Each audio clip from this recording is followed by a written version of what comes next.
Good evening, everyone. Welcome back to the final day of Conference 2.9 on Unveiling Startup Funding Strategies and Choices for Success. Hope you had a restful evening and are ready for another day of insightful discussions and valuable learning. Absolutely, Shravan. It was an incredible journey exploring this topic.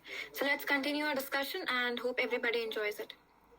Our first speaker of the day is Dr. Marwa Fareed, Managing Director for MEA at LTech Holding and LTech Power in Cairo.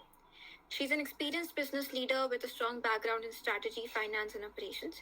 With prior roles as financial controller at Delta Electronics and finance and operation director at Delta Electronics MEA, she has a proven record in driving successful business development strategies and fostering engaged work cultures. She's also a board member for 3 engineering companies and has a long success stories with establishing new companies, plus have expertise in change management and mergers and acquisitions. With an MBA in global management and a DBA in global management, Dr. Fareed is committed to continuous education and development. She is recognized for her ability to lead change and transformation initiatives, aligning company resources for optimal results. Next up, we have Mr. Praful Chatrapathi, a seasoned entrepreneur and smart CEO awardee who boasts 25 years of executive leadership experience. The track record of building successful startups. He specializes in SaaS product development, franchisee development, service and operations, and scaling business from 2 to 500 plus employees. Mr. Praful has raised over 70 crores in funding from various sources and has mentored 70 plus startups to achieve the funding and scaling. As a startup mentor, he offers personalized guidance, strategic insights, and practical support to navigate the challenges of leadership. We also have Mr. Yugit Bhardwaj with us. He is an experienced professional in the BFSI industry, specializing in corporate fundraising and debt financing.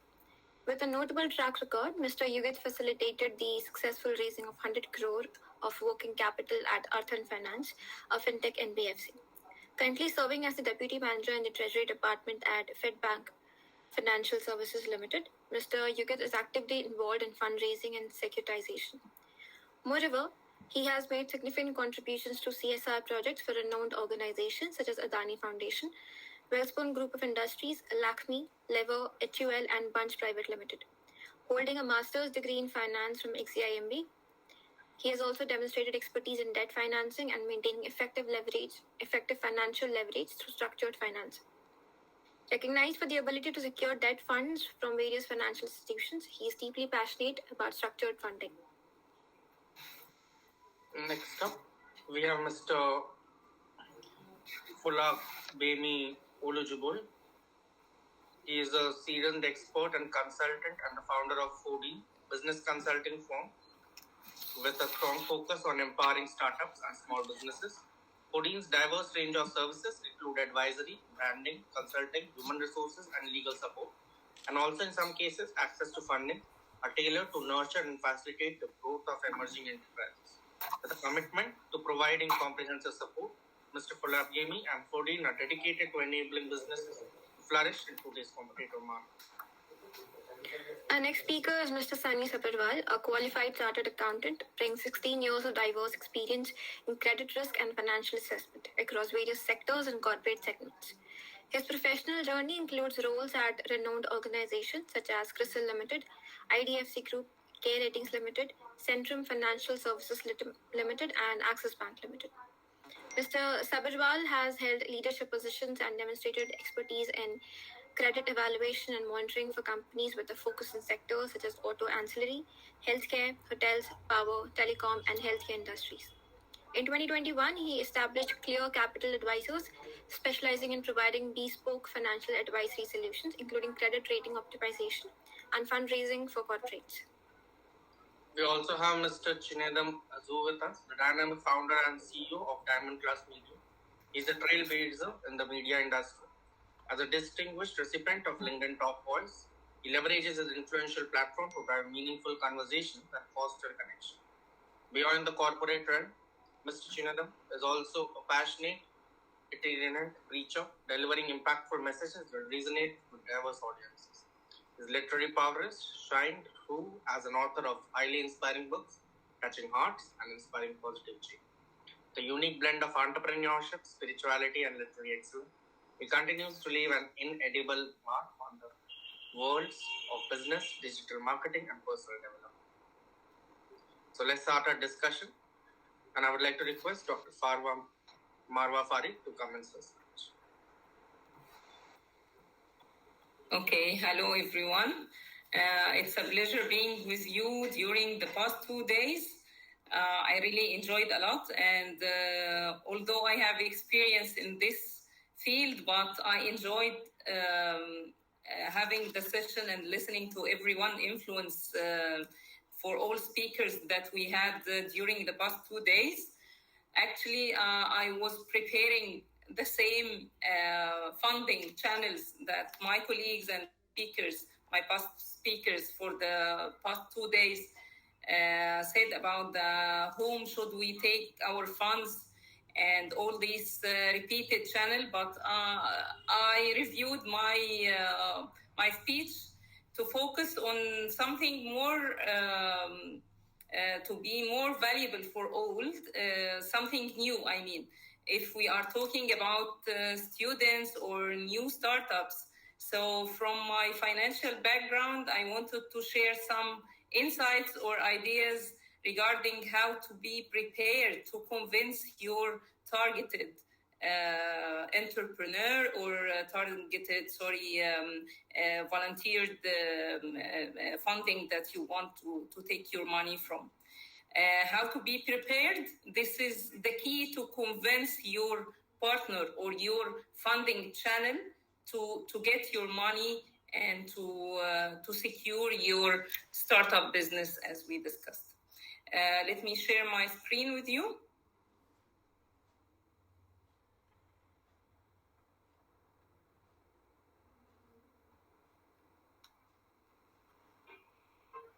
This is our topic, the startup funding, strategies and choices. If we are targeting students or new startup, so we have to be simple with our wording. What do we mean by startup business, or what do we mean by startup company? Does all new business we call it a startup? Of course, I know that we have some expertise, or lots of us are expertise in this area, but I'm talking to the simple people or the small students' talents, that not all startup business or new business we call it a startup. Startup have significant characteristics. Means that this business is having a high potential of growth and quick growth in the future, with a very high potential of innovative ideas. So not all bright ideas get the right funding or having the right chances to grow, as we know. How to be prepared. This is the key here to get your funds for your project or for your company. By the simple words, you have to know what is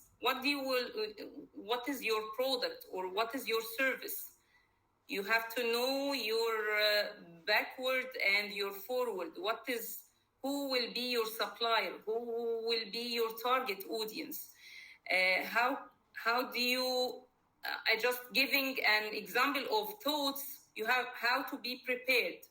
You have to be ready. What is the model that you will generate your revenue from? You have to calculate your costing and having an efficient costing tool for your project. You have to be prepared with a healthy and fresh cash flow to know when you will need the cash in and the cash out for your project. Okay? When it comes to funding, I know it's for the beginners or for startup, it's something confusing or getting frustrated. I will not succeed. No, if you are well prepared, you will find the right match to fund your project. Okay? So here is some tips how to be prepared. Okay, so you have to have a solid business plan for your project in place, and study it well for your success business. Let me share with you some. I try to find a simple cash flow model. What do we mean by cash flow? We are not here to discuss financial items in depth, but I needed to be by the simple way. What is a cash flow model and why it's needed? Here, if you can see it, I try to find a simple one. It gives you some insight. What is the cash on hand, when you will get cash from, okay? To fund your project, you have to finance it through debt or equity. Debt, getting loans from banks, from institutions, from friends, from the channels that we talked already about it during the past 2 days, or from equity by giving shares in your company for investors, okay?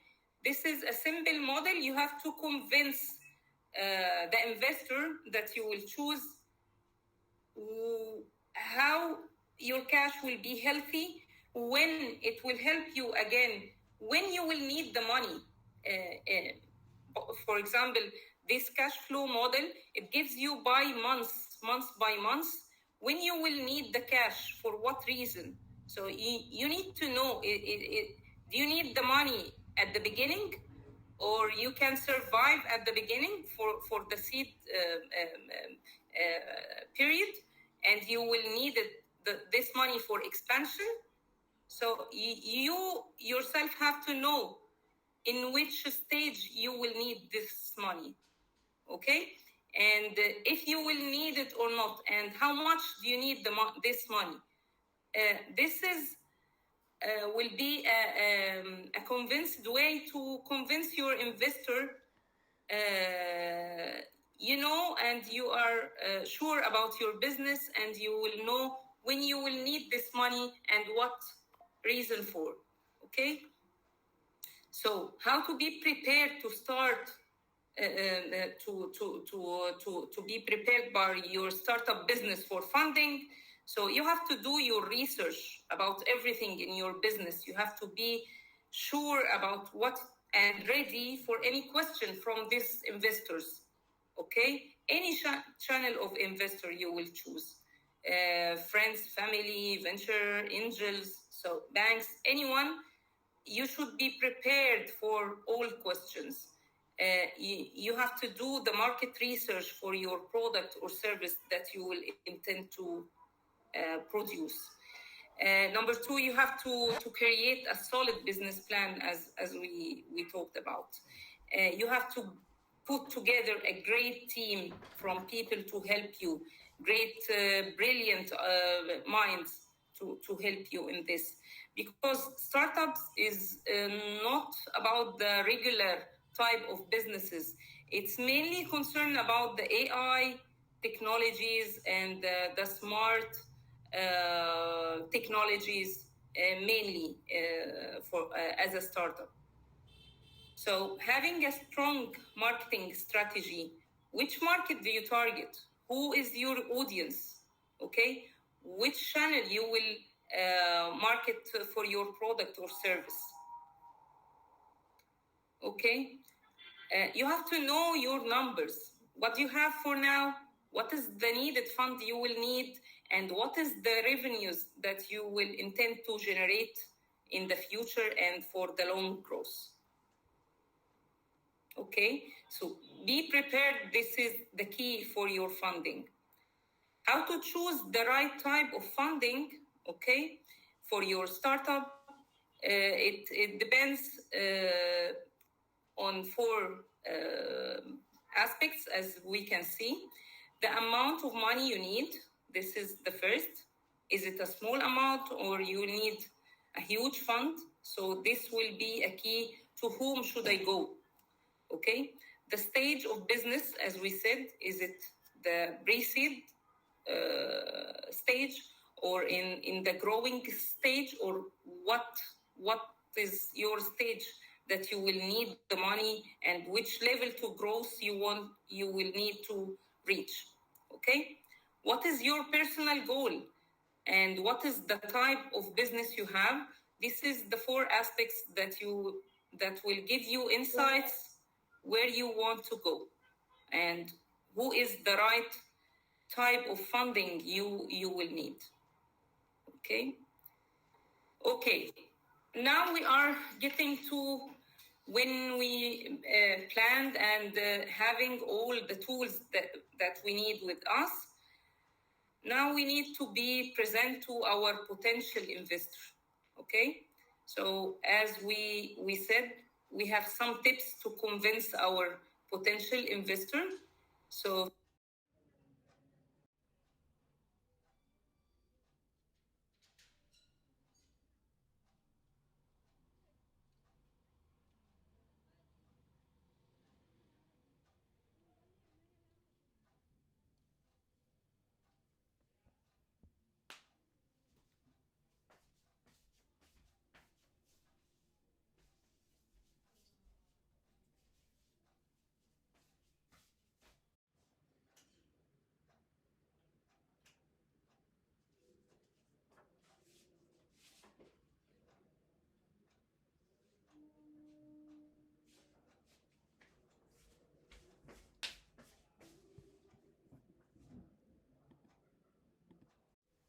not known for the people or not confident for them to fund your startup or your business.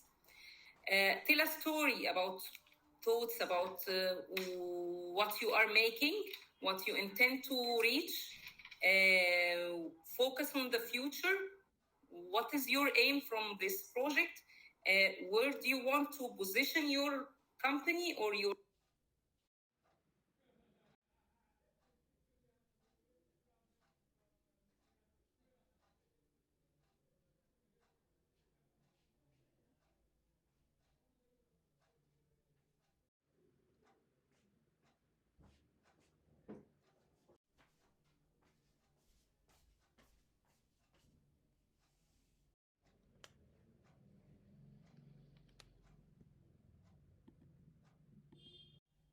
to read and to even go to YouTube to learn about the similar business or similar case studies similar to same industry that you will intend to go in. You have to be prepared and learning from the failure and the growth or the achievement from the past companies or the past startup journeys. So you have to read and practice a lot of failure models and significant achieving models from successful companies. Also, when I was searching for what is the new startup projections for 24, I noticed that India having a promising institutions to fund the startups business, and this was so inspiring for me.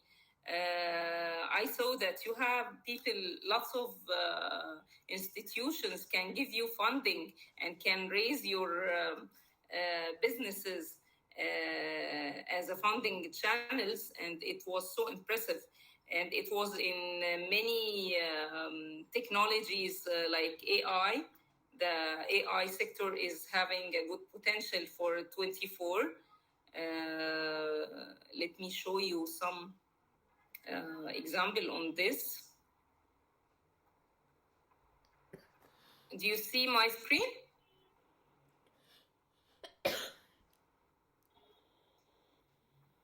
Yes, we can see your screen. Okay.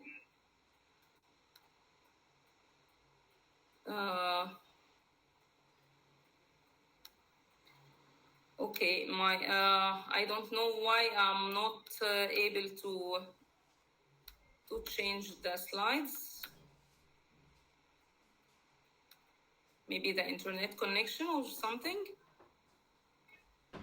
Anyways, the last two slides is focusing on the new trends in startup for 24 and focusing on the past Q in 23. What is the industries that getting high funds in Q3 and 4 23, and what is from the investor point of view, the investors are focusing on the technology, on the healthcare sectors, on the fintech applications. So this is the main area of funding in the past 23 and for the 24 as well. I tried to make my presentation as simple as I can. It was my pleasure being with you. I hope that I could influence some new ideas or some new thoughts in your mind. Thank you all. Thank you, Ms. Fareed. That was an amazing speech, and thank you for sharing the tips. Please share your email address in the chat box, and if any of our audience has any questions or seeks further information, they can reach out to you. My pleasure, always. Yeah. Okay, moving ahead, I request Mr. Yugit to commence his speech.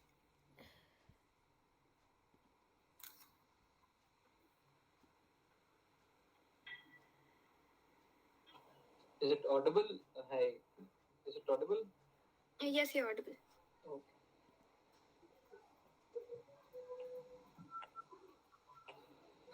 Hi everyone. It's been 2 days. We've been discussing about the startup funding strategies, the types of funds. So let's move ahead with it. So securing the funding is a crucial step when we look towards the growth and the scale of their operations. However, this process can be challenging as there is various strategies and choices that we consider for the success of a startup. So here is a comprehensive guide that we will go through for unveiling the startup funding plans and for the businesses. So for the first step, what we need is a solid business plan. So initially, what you need is your product, which you will be highlighting or making it visible by noting the market gap, and that gets filled by your product value. When the product value proposes the market analysis and the traction being analyzed, you are already ready with your business model. Accordingly, to the next step, when the business model is merged with the target market audience and the growth strategies, you are ready with your revenue model. Once your revenue model is ready to generate some revenue, mixing it with your marketing plan, you are very much ready to dive into the market for the next 5 to 10 years or a longer period of time. With the marketing plan and target market aligned, you are totally free to present your financial projections, the numbers that usually the investor looks on at an initial stage when it's a funding round, the seed funding round, or the later stages. Now the question comes in that you are getting the capital, investor is ready to invest in you, but at what funds and where you will be allocating those funds.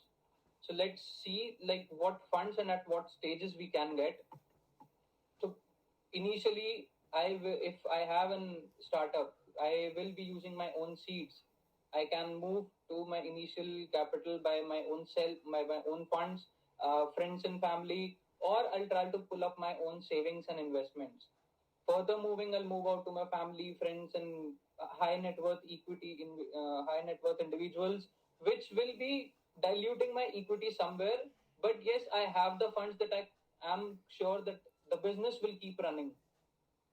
Next comes to when the business grows to a scalable size, I will be moving to the venture capitalists, the financial institutions or banks, from where I can raise the funds in forms of loans. You can issue the non-convertible or convertible debentures, as the case may be. Even the commercial papers in Indian market are very much used for the fundraising purpose. The last and the foremost stage, which is not an end but an initial startup, is moving into the open market, issuing an IPO and FPO. Recently, my own organization, Bank Financial Services, we have issued a closed a successfully IPO issuance of somewhere around 600 crores. So, and Indian market also, Tata Technologies has been one of the recent developments towards a successful multi-bagger IPO. So now comes the point how your funding cycle moves on. So funding cycle will be somewhere you will be raising out the seed funds at the initial stages. You'll be calling in the angel investors.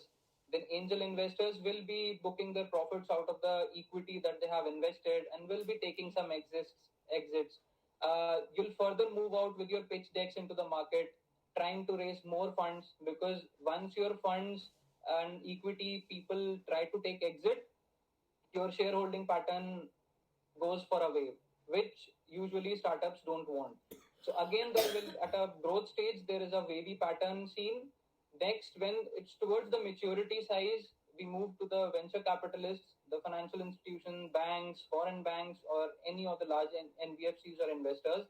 Again, the repayments happen, exits happen, or due to some of a major change, even if it's a buyback or dilution of equity, even for some reason there is a change in the business plan or the board of directors have a different strategy, there might be a greater wave also foreseen in the market. Last, when everything gets settled, these wavy pattern settles for the equity entry and exits, last stage comes out to the market, which brings on to the IPO and the follow-on public offer.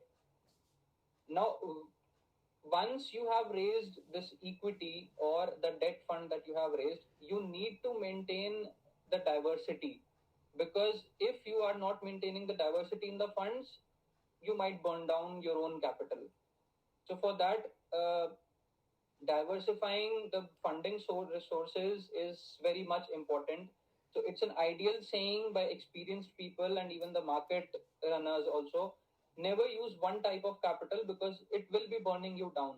So ideal ratio what companies use is 70-30 or 60-40, but they don't try to cross the 7x leverage, because at 7x leverage, if you try to move, your capital starts to decline in terms of equity and your debt raises. In order to maintain this balance, ALCO committee, which maintains the asset and liability management, comes into place, which is usually headed by the CFO and other risk management people, uh, which actually maintains the stability in operations. The primary funding that we use is the equity. For that, term sheets get issued, negotiations takes place. Once you cross through the due diligence process, you have to maintain your regulatory compliances, guidelines, and equity brings somewhere dilution into the ownership of the organization for the shareholders. Next, we'll be moving to the debt fundraising, which I previously also told can be raised through term loans and debentures. For that, you'll have to maintain the operating leverages, the compliances, which are quite minimal in case of debt as compared to equity. You have to maintain your CAPED, the covenants, which are also negotiated during the time of fundraising and play a much keen and important role. Repayments have to be done, and when it comes to equity and debt fundraising, you have to maintain your debt equity ratio, which plays a much important part. Now, debt and equity comprise the basic borrowing mix or the funding mix of the organization. Moving ahead, you want to make it more brighter or much impressive to look at. We add the working capital, the cash credit limits, the working capital, the rollover capitals. Then later on, these limits get renewed and enhanced when we reach out to the bankers and institutions. Now, working capital's benefit is what you will be using, you'll be paying for that period of time only, although it might carry some fixed or floating charge as the case may be along with the bankers. Last is you can use the grants. Rollover capital is something that is newer into the market. Commercial paper and international funds can be used. For example, Michael Suzette Dell Foundation and True North Funds are two international funds that usually invest in the MSME and MSME industries. Now comes to the brainstorming part, where people or companies or organizations lack and suffer that they are not able to raise funds, and what people or organizations have been doing that they are able to raise a lot of funds and become the unicorns. Primarily, the business model is something, and the milestones that are projected and achieved, which help you in projecting your numbers, because industry moves in a way that what you see is what you are getting, but actually what you are reflecting is returning back to you. So if the numbers are much handy, the financial projections are to the realistic numbers, one initial milestone is already achieved, and it will already be in a place to attract the investors. Second is to negotiate wisely. Mostly, when we raise the debt funds, we negotiate on the covenants and the rate of interest. Be ready for your question and answers round with the investors, because they will be going thorough to your data and will be asking a lot of questions. So, if the term sheets and covenants are well negotiated, you will be crossing it very much easily. Now, companies these days, in terms of fintechs, and since a lot of advancement with AI has been coming into place, you can also negotiate on the basis of technology, like how advanced you are with your frameworks, how advanced you are with your technological policies. If the technology comes into the latest being, you are already getting an edge over the existing organizations to raise the funds. The due diligence process comes next, which is almost the most important part, because due diligence will be building the creditability, and diligence for equity and debt raise is quite similar, but equity goes into a more valuation part and to an intrinsic and realistic value, but debt raise is something to the realistic financial figures that are being projected in the financial statements. The policy hygiene is something that people and organizations should keep during the due diligence period of fundraising. It already will be reflecting the transparency of organizations and will allow a cushion for the investor too. Last but not the least, I would conclude that funding in the corporate part is one of the most strategic part. But yes, your relationships with the bankers, financial institutions will be coming into place, whereby they themselves will be asking, if you require funds, please inform us. There have been times in my both the organizations throughout my career, it has been seen bankers and lenders have been by themselves coming to the front and asking, you require funds for this quarter or not. If milestones are being achieved, we are negotiating wisely, and the due diligence is carried out to a proper level, relationships are maintained in a healthy way, and this is something that carries on with the organization beyond the funding. So this was me, Yugit Bhardwaj, signing off, and we have the QR. We feel free to please connect with us. Thank you. Thank you, Mr. Yugit. It was an amazing speech. Do we have any questions for him? Okay, anybody can raise their hands right in the chat box, or else we are good to go. Okay, no issues. I'd request Mr. Yugit to please share his email address in the chat box, and if anybody has any questions or follow-ups, they can get back to you later. Okay, I would request Mr. Praful to commence his speech.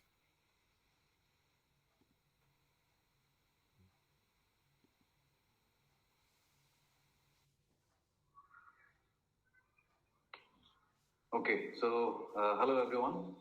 Is I'm audible? Yes, you are. Okay, great.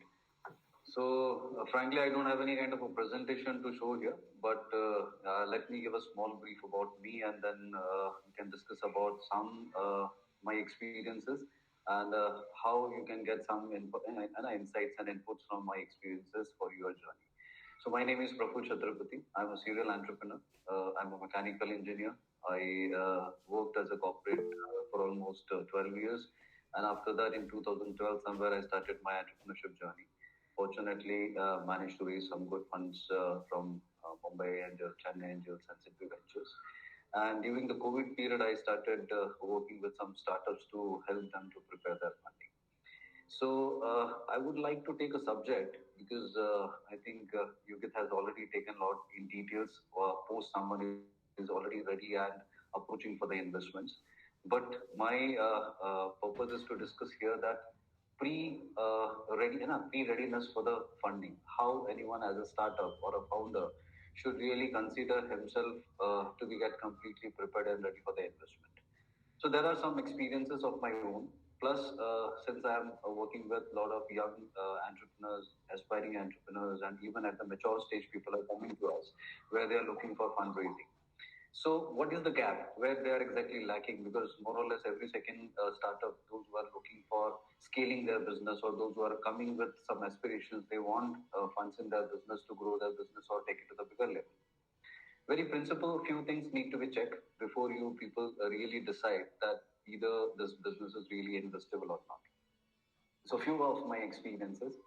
The first question anyone who is working on his business plan before he approach for the investment, you should question that why he is getting into this business. Why? Because why is very important. Many times we always prefer to discuss how we will do, what kind of actions is required. But anything which you want to really make it possible in an extraordinary way, in case because you have chosen a path which is not easy going to be a path, something which you are taking a bigger responsibility compared to your current existing position. So if you don't have your objective very clear that for what purpose you are doing it, you will not get that achievements easily achieved. Because as an entrepreneur, as a leader, you need a sense of achievement to really drive your vehicle. So rather than keeping very high aspirations and bigger goals, I always suggest keep a small goals, small targets, and try to increase speeds because that's something which is required for any an entrepreneur to really keep themselves drive. That is first thing. Second, we need to question that before we ask anyone else support into the business, why we are not in a position to really make it possible. So I always suggest to make a list of your requirement because in case if you are looking money as a support and if you are only looking for money, no one is interested to be a part with you. It is similar like that you are trying to get into relationship because finding a partner and adding an investor in your business is not not an infatuation. It is more like that you are getting into long-term relationship. So for any long-term relationship, it is important to at least have that clarity in your mind that you have a clear compatibility for the partner. You are respecting and giving the equal that positioning in the relationship. At the same time, no one is interested unless you have very clear proposition for other side. So this is not about you because more or less maximum times we observed being an initial entrepreneur, we always forget that what exactly role we are playing. There are different roles a normal entrepreneur plays. But at the initial stage, possibly he is a creator because he is more inclined and he is always engaged to create something. He want to create something best and a good version of his product. But at the initial stage, it is okay. But he need to detach himself from that business idea and need to think that he is not only creator, he is not an inventor, but he want to create an organization. The day you will realize that you are on a path or you started thinking like that, how I can create an organization and I would like to find that all resources and connect that dots to build that my right resource structure which can help my plan to execute and get my job done. That day, possibly you will really get into that real entrepreneurship journey and also. So, second important thing is don't give that much of so much of importance to your idea, and don't simply believe that only basis of idea you can raise funds, because no one is interested in your what exactly you are working. Everyone is interested what exactly they are going to gain out of that whole journey, and they would like to take a benefit on your expertise and on your experiences. So try to work on that. What exactly you can prove. Third important stage is whatever you are looking for, you need to at least showcase that much of presentable proposition on the table. You can't expect that if you are asked and your presentation is not have a right match. If you have a product worth X, and if you're asking for something very high, definitely, even after you have a great thing on the table, if the match is not perfect, the proposition is not matched, you will not get results. So better to identify very specific stage that where exactly you stand and understand that what kind of a package. So to define that very clearly, it's better to pen down and put a very clear target for your own self. You need to know that with my own current resources, with my own budget, what kind of a package I can create which is good enough for to approach to investors before you simply make a presentations and reach to them. So it is important. At the same time, it is always good to have some visual and some demonstration option with you, because it's really difficult to sell concept, but it is easy to sell product or easy to sell something visual. So create and give a shape to your product or your services, which is easy to convince, easy to demonstrate, easy to show the functionality of your services. That is very important. Next, make a clear list and understand where exactly you are looking for resources and where exactly the money is required. Because there is a big difference between money and resources. If you are looking for money, you will never receive money. You will never get that money. If you will ask for resources, if you will ask for supports, there is a good possible chances where people will see that all readiness in you, because they will observe that you have already taken all the great efforts. You are ready with your plan. You are ready with your execution structure. Now the resources are only required to execute your plans and reach to that results. At that stage, people will be happy to come on board and help you. So make your clear business structure plan. Make your very precise, clear understanding on what exactly you want to propose on the table. That is very important. And the next very important stage is whatever you are doing till now, right from starting your this project structuring to creating getting registration of your all company, whatever money you are infusing in the business, maximum times 90% of the time we are observing you are not even respecting your own efforts, neither your own money. People are investing money on the product project, but they are not recording it. You are doing all the efforts, but you yourself is not respecting that efforts. A small efforts like you're visiting market, you are doing surveys, you are visiting clients, you are taking validations. Why you are easily giving that away? Because even if you are meeting people, record it. If you are meeting your clients, record it. If you are doing some survey, because as an investor, anyone would like to see that what kind of in-depth research and what kind of efforts you people have done so far. The day you don't have anything tangible to show, the only thing you have is your characteristics and your personality. And that you can always show with the kind of efforts you have been already done. So at least respect your own efforts and time, what you have invested on the project, and whatever you have, record it rightly. You can take the best advantage of it in terms of valuation as well as in terms of convincing your investor that why this business is really an opportunity. That is very important. Documentation. Next is very important about documentation part. Even if you are working with your friends, families, or anyone else, I think you have to consider yourself not like a owner of the organization, because that feel is very common in the initial phase when we are starting our business. We consider that we are the owner and we are the controller of everything.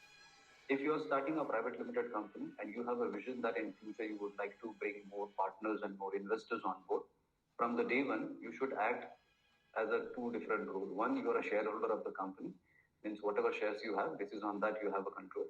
Second, you are a management executive person. So you are visiting every day as an employee to the company. You have a responsibility and you are answerable to board. When you are sitting on the board, you are a director of the company, you are a promoter of the company, shareholder, and basis on that you are taking decisions. Every day, if you consider I am an owner and I am only doing everything, then obviously there will be always challenge, because you won't be able to build that right values and culture in the organization, and people will not able to see that efforts and that kind of a structure in your business. Next, the very important factor is when at the early stages, when before you are getting into business, you have to really make your this whole business plan. You have to make your plan like a strategist and execute like a executor. Let me explain how and why I'm saying this. More or less, maximum times at the early initial phases, when we are structuring our business plan, we always consider us, or as Anna, we take all the burden on our own shoulder. We prefer that we will not have any kind of a salary, we will not have, we will not pay any kind of a rent, and we don't consider those all factors, which is very necessary for the business in the longer run. If you are planning for a bigger vision, then obviously consider from the day one as a strategist. You are making something like you are a strategist of the company. You are preparing a project report. Even though if you are not in the company, someone is going to take care of that roles and responsibility, and still your plans will work and give that results. So from the day one, you are keeping that very open option for your organization to run and function without you. And that will also help you to do the right budgeting, because even though if you are not charging, if you are not withdrawing money or not taking salary from the company, but still that consideration or that factor is considered in your business plan with your budget. And if you are executing and saving money, that is all great part. You can show that if I am not there, this kind of a money I am saving for the organization. So consider that you are a part of company, not of a whole company. That is something is the day you will realize it, I think you will start work like a execute, you will start work like a promoter. These are few important factors which is helping us to decide either we really want money, we really want investment, and at what stage, at what kind of a right funding is suitable for the organization. And many times, equity is the easiest option. And normally, entrepreneurs feel like, okay, equity is the best option because we don't want to return it back. But that's not the case. If you are not valuing the value of your own company, if you are ready to give part of your, and it's more like that you are giving a part of your own body, and you're happily giving it just because no one is asking any return for it. You need to consider equity should be the last option. If your business model really permits, what kind of a right suitable funding is required for the company, you should decide based on the logic. And your projection plan should not be based on the math that okay, just because X person is doing this, or maybe today in one city I will start and maybe I'll replicate that into 10 cities, of 1 into 10 my business will scale. That's not the way business will function and run.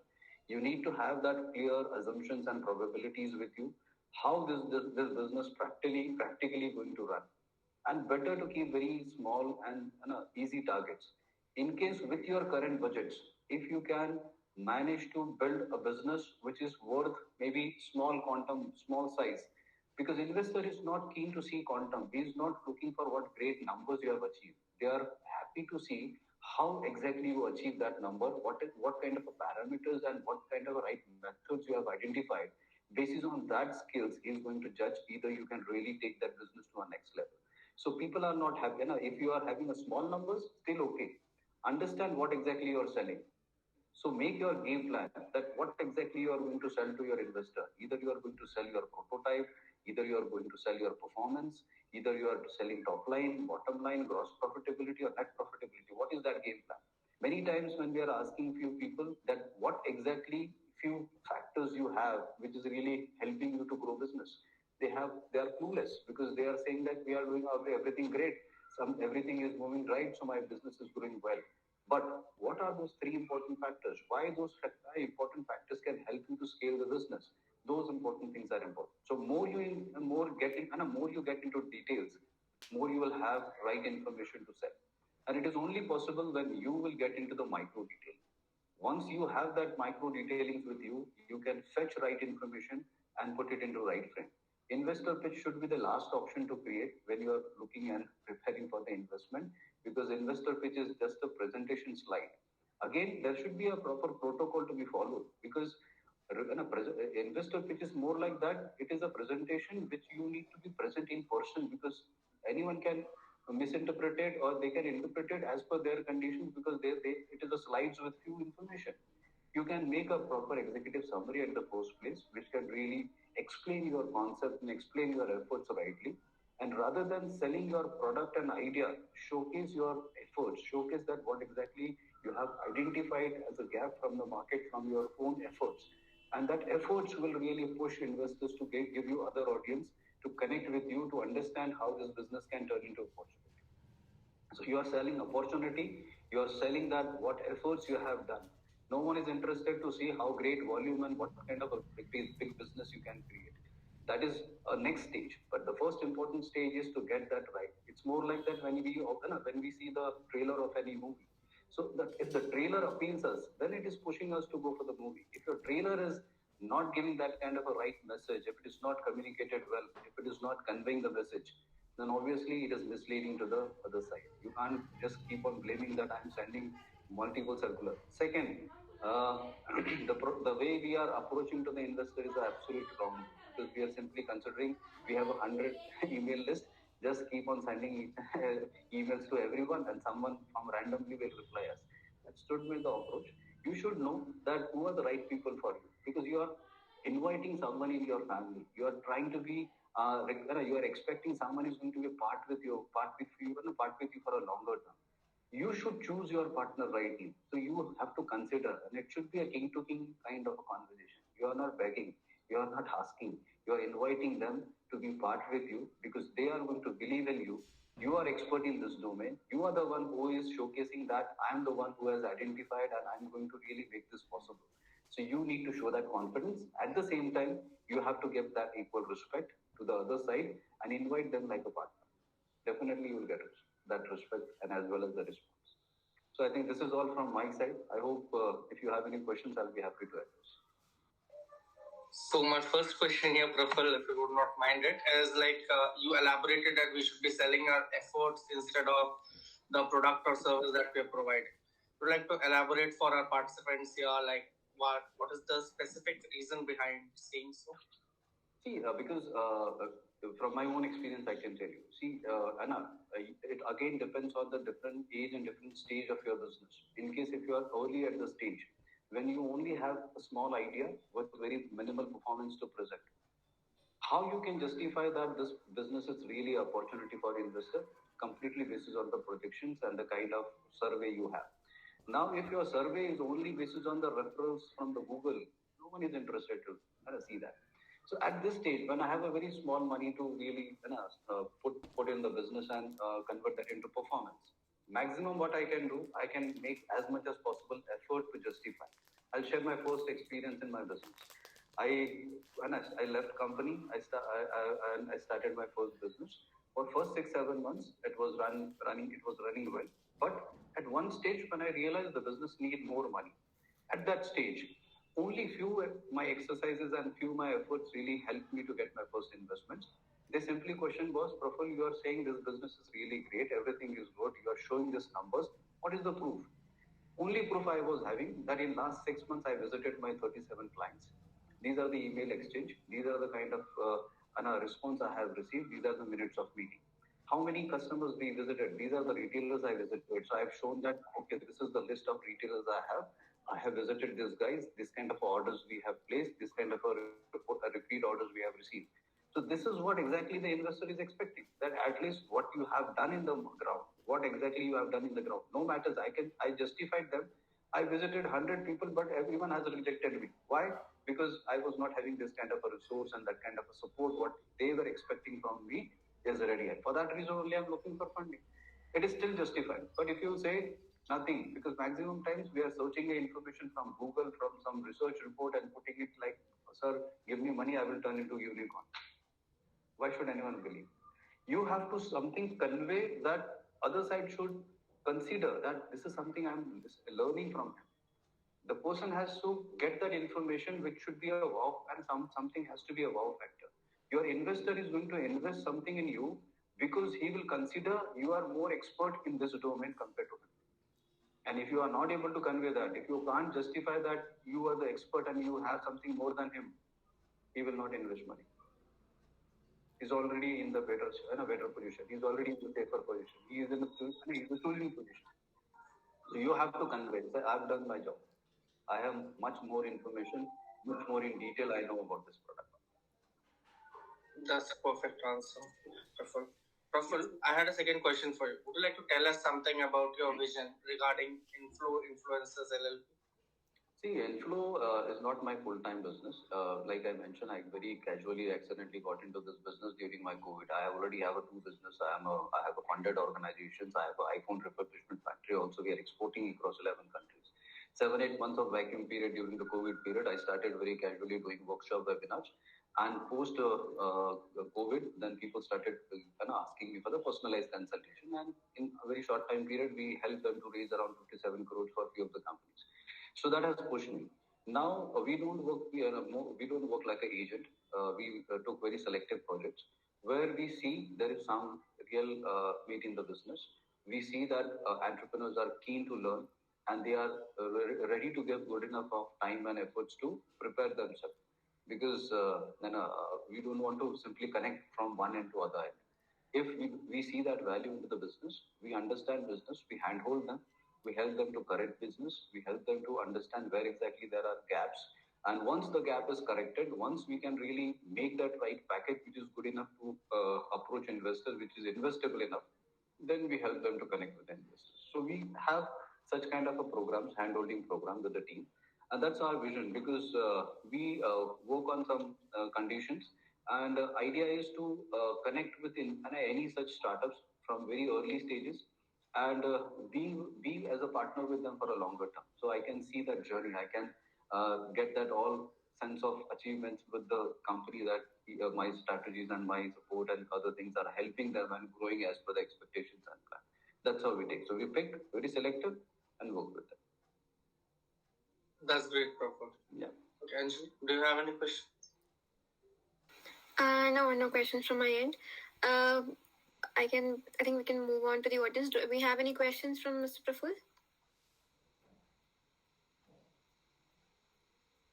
Okay, no issues then. I request you to please share email address in the chat box, and in case any of our audience would like to reach out to you later, they can get back to you. Sure. Yes. Now I request Mr. Sunny Sabharwal to commence the speech. Okay. Thank you. Good evening, everyone. This is Sunny Sabharwal. So before I share my presentation, just a few slides to take you through the venture debt industry, I would like to introduce myself. So I'm a chartered accountant, and I've worked around 16 years in the financial analysis industry. So I've worked at banks, NBFCs, consulting firms, mainly credit rating.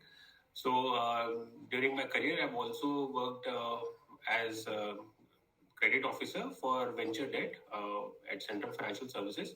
So basically, I'll in few slides I would like to share the perspective of a lender. So basically, what are the things that a lender will look at when they are appraising a deal, and accordingly the founder team can also prepare for those things. So please let me know if you can see my screen.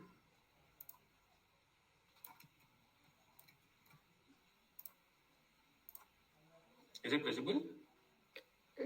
Yes, it is. Okay. So basically, we have tons of data that why venture debt industry has grown in India. So a major reason of the same has been the equity winter that we are calling these days. Basically, funds are not very gung-ho on making equity investments, and that is why we are seeing. So at one side we have the bank debt, and on the other side we have the equity. So this is basically a sweet spot for both the founders as well as for the investors, and that is why we have seen a lot of traction in this sector in the last 5 years. So I'll just quickly describe what it is. So basically, it is a customized solution which a venture debt fund provides to startups. So and again, for such companies, they customize the debt in the sense that they are not like traditional loans where you get a very small period of moratorium. Moratorium means that you don't have to pay the principal. So here the repayments are attempted to be aligned with the cash flows of the company. So it can be there can be various forms of it, but most common are NCDs. Then it can be in the form of long term. It can be in the form of a line of credit and short term debt also. So the question is that when should a startup go for a venture debt raise? So basically, there is if we see in terms of startup stage. So basically, in the initial stage, when you are bootstrapped or when you have sought assistance from a seed fund or an angel fund. So once you cross that particular stage, when your MVP has been established and you are already have a revenue coming in and you have started building up your customer base. So when a venture capital institutional investor has already been on board, so that is the time when the venture debt will want to take that risk. They will usually it will never happen that venture debt fund is coming to take participation when there is no institutional investor on board, because that gives them more confidence not only in the idea but also in the financial capability of the business. So basically, it is before the exit has been made in the final series through an IPO or through a merger acquisition or through bank debt. Basically, when the business is sufficient enough to pay off the bank debt also. So usually in between Series B and Series C, we see most of the venture debt transactions. Coming back, that when a business should think that, okay, this is the time that I want to raise venture debt. So basically, it can be when you are already short of cash and you want to raise, because venture debt generally has lower TAT. The turnaround time is comparatively lower if you considering other forms of funding. It can be to fund your cash runway. It can be to keep as an insurance also, in the sense that you want to keep certain cash because you think that there's going to be a requirement for which I need to maintain a certain amount of cash. It's not that you are running out of cash, but you're still keeping a second option with you. Third is that when you are already looking at an equity raise, but that will take time. Okay, so in the interim, you want to raise some amount of debt to run your operations. Then if there is a major capex that is coming, some major capital expenditure, major investment that you have to make in your tech or in your supply chain. So basically that is a time when you can also go for that. And if you are thinking that due to the subdued performance of the business, the valuation can take a hit when you are going for the further round of funding. So if you think that, okay, if I can arrange some temporary fund which will help me get back, which will help the profitability get back on its foot. So at that time also, companies raise venture debt. When not to seek venture debt. So basically, when do you think venture debt is not something which I do? When you simply think that the cash flows are not sufficient enough to pay the debt, even at a later stage also, whatever the terms are being agreed. Second, when the terms are too onerous, basically that means that the venture debt fund or the lender, they are just trying to squeeze you as much as possible by putting in so many covenants and asking for so much of security or other terms which the founder team feels that that is either detrimental to the promoters or to the company itself. And when the venture debt, when the venture investors are not supportive, so basically already the institutional investors who are there, they are not very supportive that the company should go for debt, because debt obviously comes at a lower cost. It is tax deductible and all that, but it poses a lot of risk, and no institutional investor would want to. The last thing that they want is that their investee company goes for a default, and that happens mainly because there is poor capital structure planning.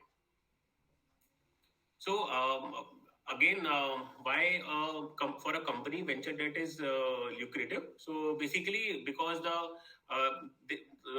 repayment period can be totally aligned with the cash flows of the company. You can seek large quantum of funds compared to the traditional, even the new sources of financing. Even if you are going for a invoice discounting or other sources of funding, venture debt can give you a larger quantum which can be utilized for the company.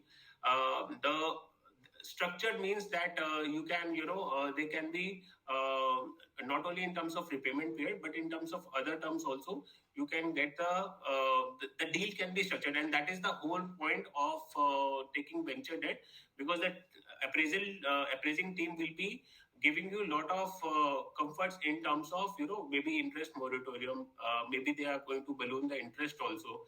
So all these structures are possible because they'll be looking at your numbers very thoroughly, and basis that only they are going to propose a term sheet. Then once you get a term sheet from a venture debt firm, obviously it increases the marketability. Now marketability will increase when you are going for further raise of funding also, or if you are looking at bank debt also. Okay. So for the founder, since you are taking venture debt, so there is no dilution that is going to take place, and that is why you retain more control. And the participation of lenders is in case of venture debt, because though they are totally on board and they will be they might have a representative on board also as per the terms, but you still have the leeway of conducting the operations as per the business plan. So there is a limited amount of I'll say limited amount of interception from them in day-to-day working. Also, it increases the visibility of the investment from an investor. Now, this investor is the institutional or the retail, the HNIs who are already sitting on your board. So again, for them also it is limited loss. They also see that since now debt is coming in, so because of trading on equity, now you will be having a higher ROI, so which is even better for them. And ultimately, the funds and the repayment will see the capital structure that is going to be once the venture debt comes in, that will bring in more sanctity to the overall scheme of things. So basically, if you are taking long-term loans, so it will be matching with the investments which are there. So their requirement of putting in funds will also get reduced. Okay, so now let's look at the traits that the lender would want to look at when they are analyzing the company. So one is that there is a consistent growth of revenue. So for a venture debt investing company, obviously there is not much history which will be there, because they are in still stage B or stage C. So maybe the history is not even 5 years that they have. But what they want to see, that when they are analyzing, they are looking at quarterly or monthly data, that there is a consistent growth in the revenue. And that will be backed by, again, if it is subscription, so your number of customers who are subscribing to your premium model are increasing. They'll be looking at tons of operating metrics, which we will also go through in later slides. Then the retention rate. So basically, retention rate means that how many of your customers are leaving your product and going to the competition. So that requires basically that you should have a more diversified customer base, and the customer satisfaction level should be very high. So that requires the startup to basically investigate why customers are leaving their platform, and keeping in regular touch with the feedback team. So basically, whatever feedback for the product or the service, whether it is onboarding or any other issues that the customers are facing. So basically, you have to keep the churn lower, because the lower the churn, the lower will be your customer acquisition cost as well. Then your gross margin. So basically, is it that though the customer base is increasing and the revenue is increasing, but what about profitability? Is the startup able to generate additional profit with more customers adding in, and it has to grow eventually. So then positive cash flow. So it might be that the company is right now not generating cash flows positive right now, and over a period of time they will achieve. But what will lead to this? So what will be the trigger that will basically change? Is it only that the revenue is going to increase, or is it that the company will be taking more steps to bring down the cost, make the cost structure even thinner, and there will be increase in profitability. There will be other revenue sources which will be kicking in. Then availability of collateral. So this is a tough game, because generally these ventures might be started by first generation entrepreneurs who might not be having very large capital base themselves personally. So in this case, it can be, apart from the company's assets which a venture debt fund will be taking in, it can be IP also as collateral. But they can also look for personal properties of the promoters. So institutional backing. So what sort of fund has already invested in the company in stage A, or earlier than that, or maybe in stage B? They also look at how much time has elapsed in that investment also, and what is the kind of support that they are giving in. Sometimes, just to sweeten the venture debt deal, they also give letter of comforts also. The investors, they give a letter of comforts also, that if in case that tomorrow the company is not able to repay, so we will be supporting the repayment and all. And lastly, lenders may also want to look how strong are the warrants which have been set up. So what are the terms of the warrants, and how protected they are from the event of default. Now, again, the venture debt process. So this is from an appraisal point of view, and this actually helps the entrepreneurs or the investee company to prepare itself accordingly. So first there will be a screening and there will be initial rounds of discussion where the appraisal team will sit with the top brass of the startup and they will understand what is the business model, how the revenue is coming and everything. Then there will be a detailed, once the okay is given by the committee, then they will go and go for a detailed credit appraisal memo, CAM, or credit note, whatever we say. So there'll be a detailed note which will be prepared, which will cover everything from top to bottom about the founders, about the manufacturing process, all the services, the suppliers, the customers. Lot of data will also be there because again, as I mentioned in the challenges, there is very limited operating history. So the basic premise of investment here will be that how strong are the founders able to convert each and every lead to customer and then from customer to revenue. So having a limited history poses a challenge for the appraisal committee here. Once the committee gives the go ahead for the deal, so then the documentation and signing and all that happens. They are more of formalities. The challenges which I also faced as a appraiser was that limited history. Also, many times there is hardly any profitability, or they are even loss making.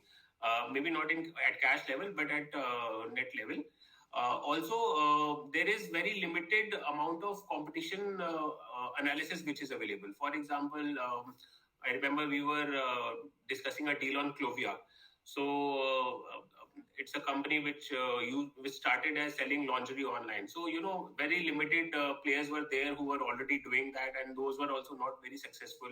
So given a scenario where your startup might be the first one in that industry to do that particular business, it poses a lot of challenge. You need to, as a appraiser, you need to have a lot of common sense, and as a founder, you have to give that idea to them that why there is so limited competition and why companies have not been successful. So that means that you have to be knowledgeable about your business. You also have to analyze that why other businesses have failed in this particular industry, or why there is limited entry also. These are just a indicative list that some operating metrics that we used to look at. So most of them are very self-explanatory. So basically, customer churn, customer acquisition cost. One thing which is very common is that the customer acquisition cost should eventually have a negative slope. So with the increase in the number of customers, the CAC should come down. Your monthly revenue, monthly burn rate, and net promoter score. So this list is absolutely not exhaustive, and it will totally depend on what information the fund basically requires to understand your business. And this is not only for venture debt. I think this is for any sort of funding that is required to be done in any startup. Next is what happens in case there is a default. Eventually the deal has happened, you have taken the loan, and the company is not able to meet the projections which they were thinking that they will be doing. So one thing is that you utilize whatever assets that you have, or the investors come and back you up for paying the loan. Second is that you find some other lender who can refi and they can pay off. Or last thing is that you go for a restructuring. So basically, the same fund will restructure, the terms will be revised, and they will give you, as per RBI guidelines, now there has to be a repayment and again a drawdown. So evergreening is not allowed anymore. So basically, the terms will be changed. So there will be more moratorium which will be given to you, maybe at a higher interest rate which is there, and more control over the business. So this is it from my side. If there are any questions, more than happy to answer them.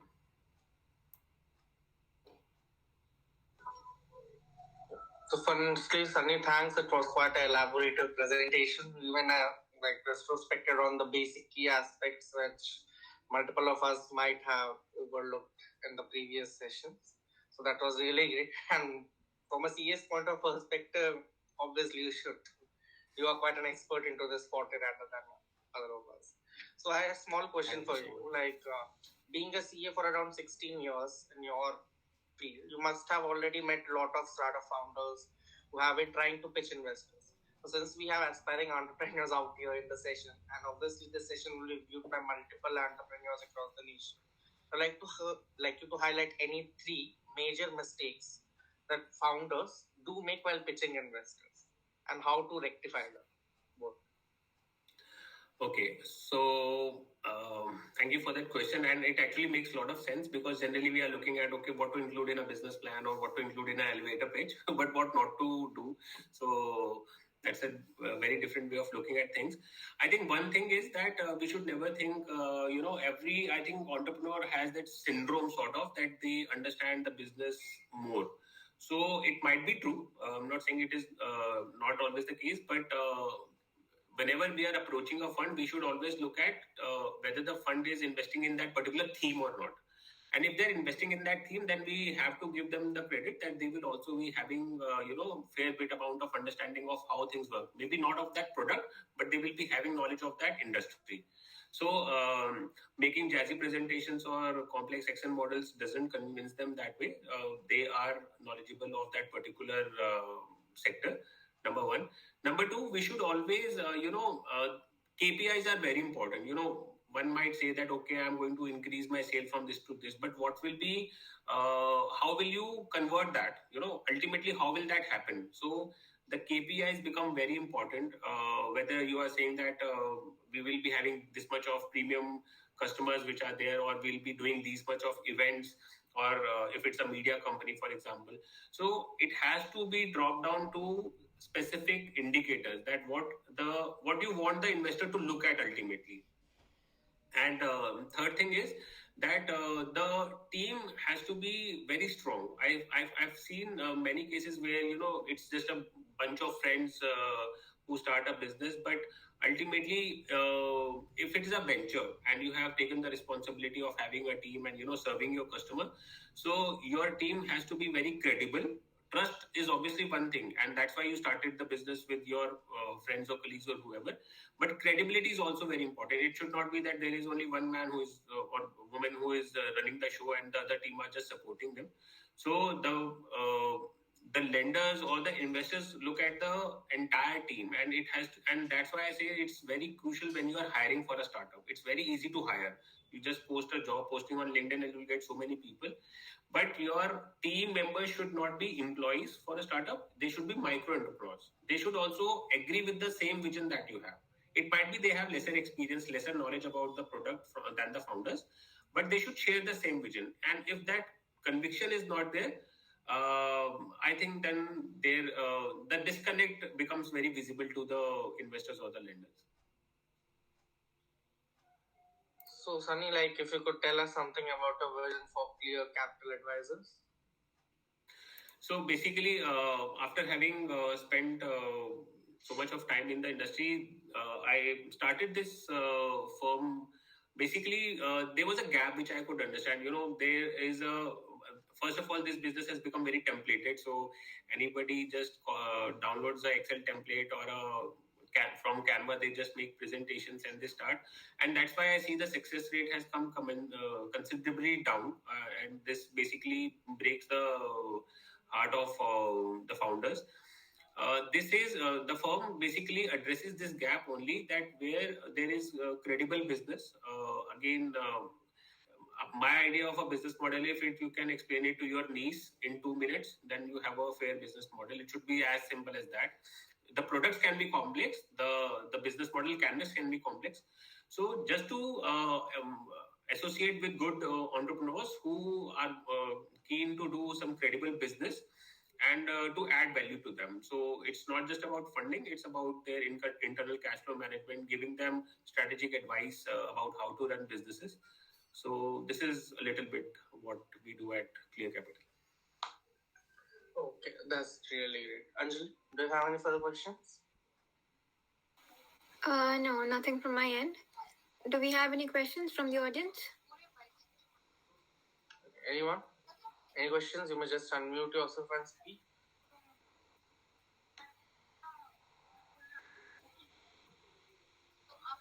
Okay.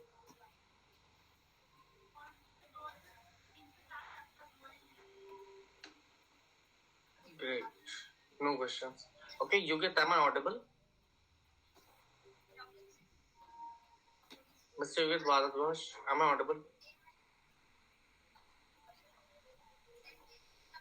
Okay, I believe he is offline. No issues. Fine.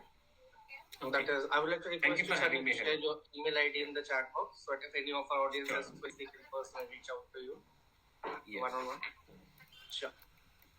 Thanks for having me here. Great interacting with you. Thank you everyone for joining. Yeah. It was a pleasure. Thank you everyone for joining us for Conference 2.9, and we hope that everyone gained some knowledge from this conference. Looking ahead, we are excited to announce that our next conference will be held in Feb on the topic of the role of universities in fostering entrepreneurship among students. We hope to see you all there and engage in an insightful discussion. Thank you all again, and we look forward to reconnecting with you at our upcoming conference in Feb. Do subscribe to our YouTube channel, follow us on LinkedIn, Instagram, Facebook, and do stay connected with us for updates of our upcoming conference and to view the recordings of this conference sessions too. Goodbye. Have a great day ahead. Keep it and keep inspiring others. Thank you, everyone.